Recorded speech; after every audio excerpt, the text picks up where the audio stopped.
madaxda dowladda federaalka ah waxaan ka xumahay waxa ay ka shaqaynayso haddii dad mas'uuliyiin ah oo gobollada ka soo jeeda ay jiraan meesha ay joogaan ha ka shaqeeyaan puntland waxay leedahay mas'uuliyiinteeda waxay leedahay madaxdeeda la doortay waxay ku filan yihiin dadkooda iyo degaankooda waxa yaab leh iyadoo maalintii maanta ahayd deegaanka Moqokori ay al-shabaab qabsadeen ciidamadii dawladda iyo ciidamadii deegaanka dayac dartiis u farxanayaan in la leeyahay dawladda federaalka ah hub iyo ciidan u soo diraysa Puntland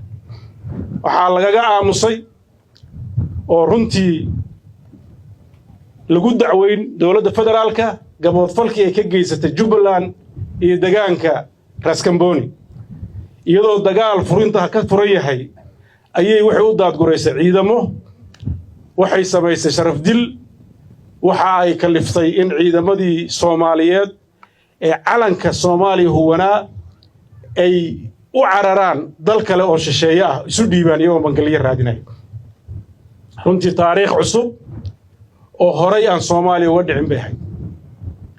arrintaas waxay u baahan tahay in dib loo eego waxaan rabaa iyadana sidoo kaleeto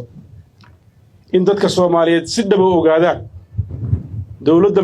madaxweyne Xasan Sheekh oo hadda hogaamiyo waxay ku sifowday kala irdhaynta iyo burburinta shacabka iyo dadka Soomaaliyeed waxaan halka fariin uga dirayaa cid kasta oo damiir leh dalka sidoo ku socdo in loo foojignaado